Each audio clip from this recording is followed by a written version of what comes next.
और ये मीडिया वाले बेईमान बेजमीर जमीर फरोश उनके सामने जाकर नतमस्तक होकर कहते, शास्त्री जी आप तो महान, शास्त्री जी को बताओ श्रीमद् भगवत गीता का वो श्लोक जिसमें कहा गया है कि ईश्वर के विधि को कोई नहीं जान सकता, ईश्वर की सीक्रेट बातों को।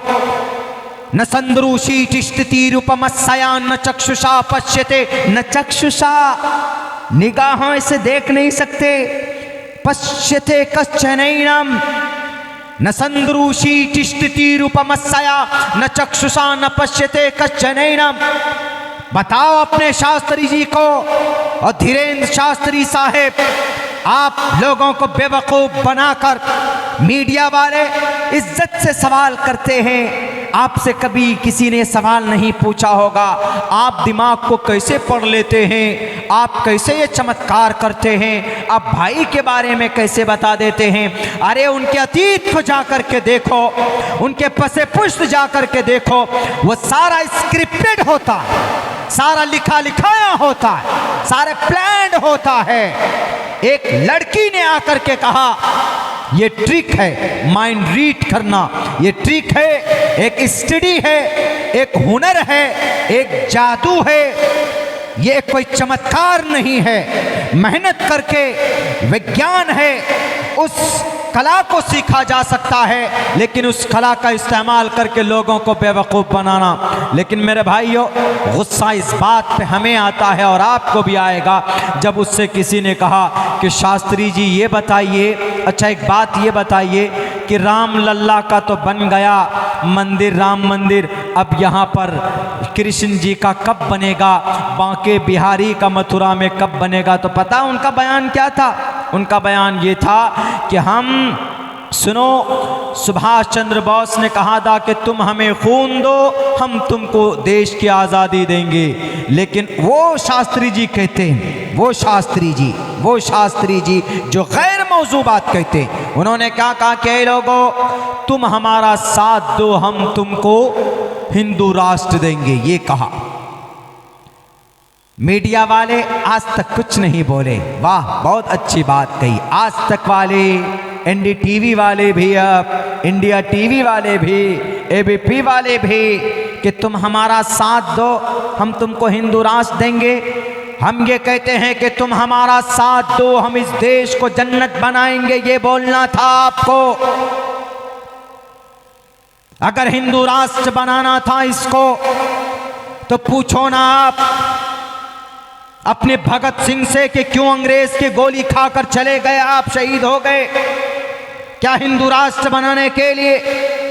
पूछो आप मौलाना अबुल कलाम आजाद से, क्या हिंदू राष्ट्र बनाने के लिए देश का संविधान बना था? शास्त्री जी, आपके बातों से वैद के श्लोक अच्छे लगते हैं। आप जब वेद पढ़ते हैं, आप जब मनुस्मृति पढ़ते हैं, रामायण पढ़ के लोगों को समझाएंगे, वो अच्छा लगेगा। ये देश को बांटने की, देश को तोड़ने की बात मत करो और अंधविश्वासी वाली बात मत करो। अगर है आप में दम, बताओ मेरे फ्यूचर में क्या लिखा है। मैं आपसे सवाल करता हूं और मैं कहता हूं आपको दो टोक लफ्जों में, you are not able to give me my questions answer. आप मेरे सवाल का जवाब नहीं दे सकते। क्यों? आपका श्रीमद् भगवत गीता साफ लफ्जों में कहता है कि ईश्वर की बहुत सारी बातें वो है जो गैब की बातें ईश्वर ही जानता है, कोई किसी को नहीं बता सकता है। न संद्रूषी तिष्ठति रूपमस्या न चक्षुषा न पश्यते कश्चनैनम। ईश्वर किसी की दिमाग में, किसी की आंख में, उनकी बताए बगैर, उनके शास्त्र के बगैर कोई इंसान किसी को नहीं बता सकता है कि मुस्तकबिल में क्या होने वाला, आगे क्या होने वाला।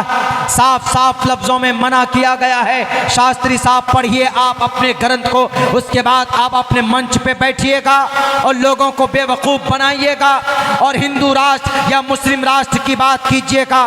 बेहतर होगा कि इस देश को अमन और शांति के साथ साथ रहने दो, लड़ने लड़ाने की बात मत करो और अपने ग्रंथ को पढ़कर लोगों को समझाओ। क्या लोगों, बेटी की इज्जत की बात करनी है, पढ़ो मंत्र के अंदर, जिसके अंदर कहा गया यत्र नार्यस्तु पूजन्ते रमन्ते तत्र देवता तत्र तास्तु न पूजन्ते न रमन्ते न तत्र देवता।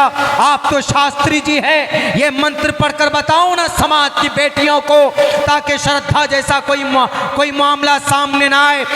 अगर यकीनन आप अपने शास्त्र के ज्ञानी हैं तो आप लोगों को पढ़कर बताइए। अधे पश्यस्तिपो परी संतराम पाद कौहर माते कौशल्प को, ताकि बेपर्दगी के अंदर पाबंदी लगे, किसी समाज की बेटी के सर से दुपट्टा ना कोई खिसकने पाए, किसी डॉक्टर प्रियंका रेड्डी की तरह किसी बेटी का रेप ना हो, और 31 दिसंबर की रात को जनाब वो दिल्ली के अंदर उस बेटी की लाश को न घसीटा जाए। ये मंत्र पढ़कर लोगों के बीच में बताओ। कई लोगों, इस समाज की बेटियों, तुम्हारे घर में रहना सेफ है, तुम्हारे लिए सड़कों पर फिरना सेफ नहीं है, ये बात करो, ये श्लोक पढ़कर बताओ, तब आपको समझा जाएगा कि आप देश के, इस मुल्क के, आप इस हमारे एशिया महाद्वीप के शास्त्री जी हैं। आपके ऊपर ठाकुर जी की कृपा है, आपके ऊपर कृष्ण जी की कृपा है। आप ये पढ़कर नहीं बताएंगे। अगर है आपके अंदर दिल और आपका ज़मीर जिंदा तो बताओ इतना कि कोई परेशानी हो तो हनुमान चालीसा पढ़ो। जय हनुमान ज्ञान गुण सागर, जय कपीसते हो लोक उजागर।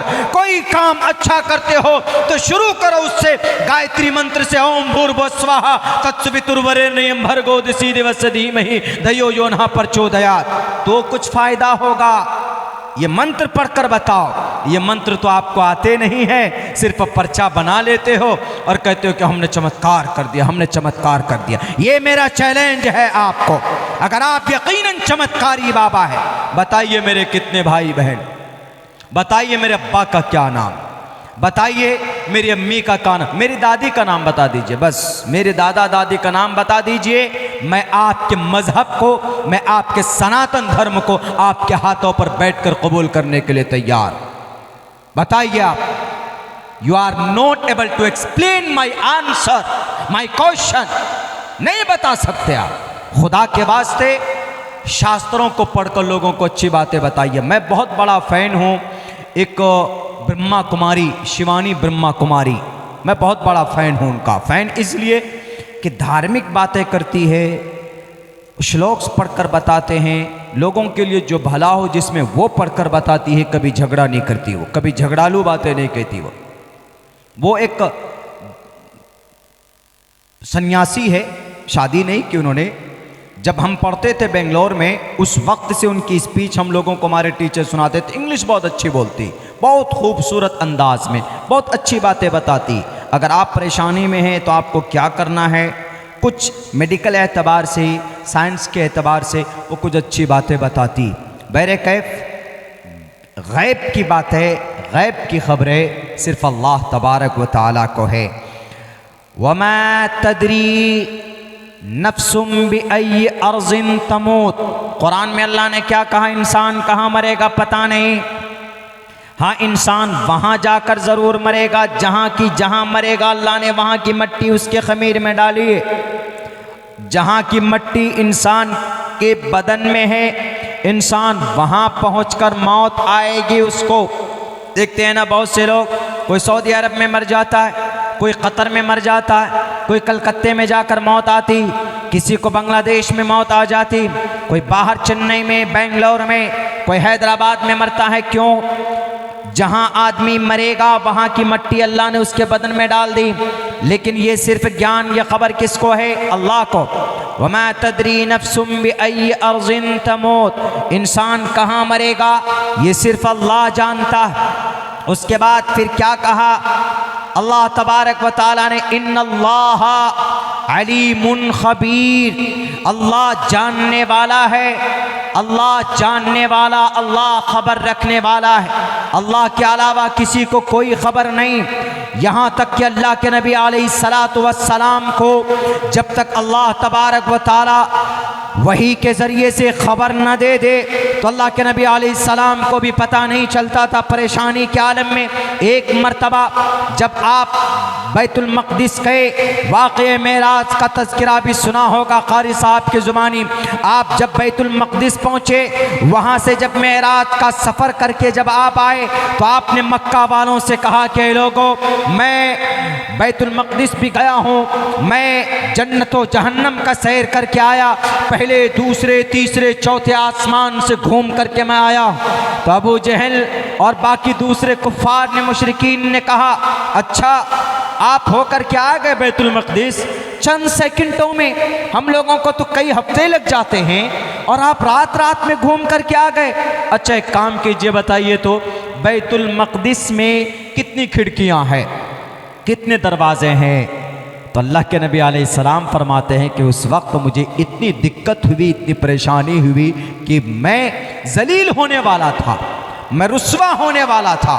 क्यों? कोई भी आदमी सवाल कर सकता, बोलते हैं ना, हम में से किसी को कोई अगर कहीं जाता है, मैं आगरा का ताजमहल देख के आया हूँ, तो आदमी जो पहले से देखा हुआ होता है वो कहता, अच्छा बताओ तो आगरा का ताजमहल देख कर क्या है, कितने गेट है उसमें, अंदर कैसे घुसते हैं, खिड़की कहाँ पे है बताओ, वो वाला पिलर दिखने में कैसा लगता है, ज़रा बताओ तो।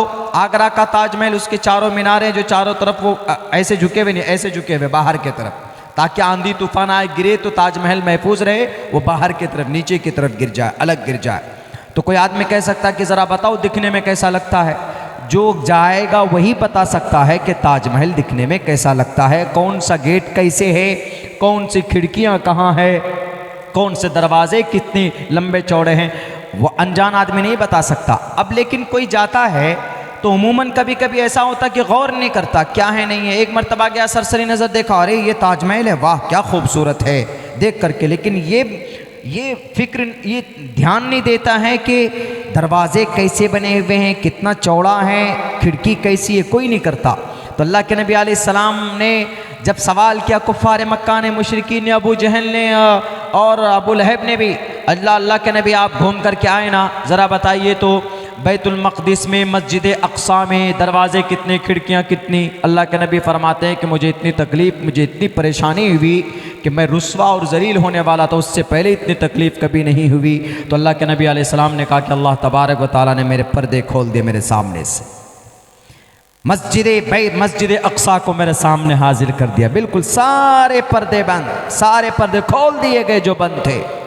मैंने देख करके बताया, इतनी खिड़कियां हैं, इतने दरवाजे हैं, ये देखिए गैब है, नज़रों से ओझल है, लेकिन अल्लाह के नबी अलैहिस्सलाम को अल्लाह के ज़रिए से बहस बतौर वही के ज़रिए से सामने लाकर खड़ा कर दिया गया। वो एक मौजज़ा था, वो एक करिश्मा था रब का, वो एक मिरेकल था अल्लाह का, सामने लाकर रख दिया गया।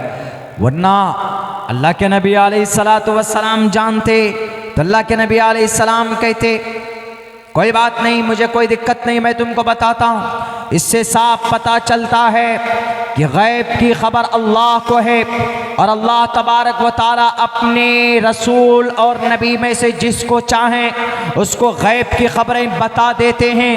अल्लाह के बताने के बाद किसी को खबर होती, लेकिन सिर्फ नबी और रसूल में से, हम और आप में से किसी को नहीं। हम और आप में से अगर कोई अल्लाह का वली बनेगा तो अपनी इबादत की वजह से, अपनी रियाजत की वजह से अल्लाह तबारक व तआला कुछ चीज़ें उनको इन्फॉर्म कर देता है, जिसको हम लोग कश्फ बोलते हैं। इल्हाम हो जाता, कश्फ हो जाता है, उस चीज़ की हकीकत को अल्लाह तबारक व तआला उसके सामने खोल देता है। वरना इस धरती के ऊपर क़यामत कब आने वाली अल्लाह के अलावा किसी को पता नहीं, बादल कब बरसेगा अल्लाह के अलावा किसी को खबर नहीं, माँ के पेट में क्या है अल्लाह के अलावा किसी को खबर नहीं।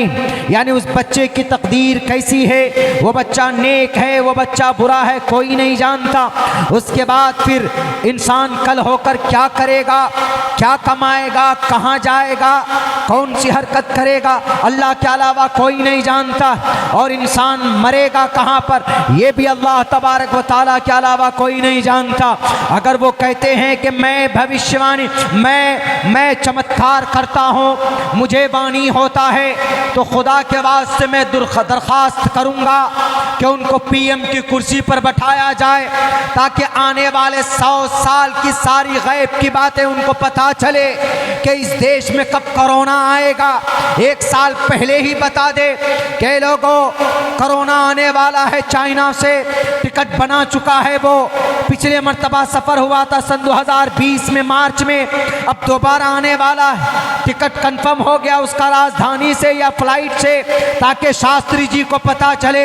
शास्त्री जी फ़ौरन ऑक्सीजन का भी इंतज़ाम कर लें और फ़ौरन जनाब वेंटिलेटर का भी इंतज़ाम कर लें, ताकि कोई कोविड से ना मरे। यही बेहतर होगा ना कि जो मुस्तकबिल की बातों की खबर रखता हो उसको कुर्सी गद्दी पर, कुर्सी इख्तिदार पर बैठना चाहिए। कौन सा बम किधर से आ रहा है, कम से कम शास्त्री जी को पता तो चलेगा कि चाइना कब हमला करने वाला है। उनको पता चलेगा, वो लोगों को बताएंगे कि लोगों इस मुल्क में चाइना फना तरफ से बम फेंकेगा, इसलिए वहाँ के लोगों को खाली कर दो। लेकिन नहीं जनाब, नहीं, ये लोगों को बेवकूफ़ बनाने की एक ट्रिक है। और पता है क्या लिखा है अपने बारे में? उन्होंने कल एक एप्लीकेशन लिखा है, दरख्वास्त ये लिखा है, पुलिस वाले भाई साहब, मेरी जान की रक्षा के लिए मैं ये पिटीशन दे रहा हूँ। क्यों जी? मेरी जान को अज्ञात लोगों से खतरा है। अज्ञात मतलब ऐसे आदमी जिनको नहीं जानते। फिर आप कैसे चमत्कारी बाबा है? आप तो खुद अपनी जान की रक्षा नहीं कर पा रहे हैं। आप तो बोले थे जनाब कि नहीं, हम जान की रक्षा करेंगे अपनी, ये हमको गैब की बातें पता चल जाती है, तो आपको मारने वाला कौन, आपको वो भी पता चलना चाहिए ना। इसका मतलब झूठी बातें। बहरकैफ ये बात वो है जो कुरान की नज़र में भी कहीं से कहीं तक जायज़ नहीं है, और शास्त्र के नज़र में भी इसकी कोई हकीकत और कोई अहमियत नहीं है। मैंने कुरान की आयत भी पढ़कर आपके सामने पेश की है, और हमारे शास्त्री जी की शास्त्र पढ़कर भी मैंने बताया है। न संद्रूषी तिष्ठति रूपमस्या न चक्षुषा पश्यते कश्चनेरम, कि परमात्मा के अलावा कोई गैब की खबर को नहीं जानता। इसी को अल्लाह का कुरान कहता है, ला तुद्रिकुल अबसार वहुव युद्रिकुल अबसार वहुवल लतीफुल खबीर। गिरे बांध लीजिएगा शास्त्री साहब, अगर आपको मुस्तकबिल की सारी बातें अगर पता चल जाती है, तो पहले आप अपने आपको जो मार रहा है, फ़ोन कॉल कर रहा है, आपको उसी का पता नहीं है, पहले उसका पता लगा लो, तब दुनिया वालों को बेवकूफ़ बनाइयो। अजीब ढोंग है हमारे सनातन धर्मी भाई, कहाँ आपकी अकल चली गई? 1-2 ट्रिक क्या दिखाया आपको? जय हो, उन्हीं को भगवान मानने लगते हैं। भगवान के करीब होना चाहते हो तो ईश्वर का, एक ईश्वर का नाम लेकर जप करो, ईश्वर के करीब हो जाओगे। के हेतु ब्रह्म गतिस्तांति सत्संगतिर्दान विचारतो शाह, करो जब, करीब हो जाओगे।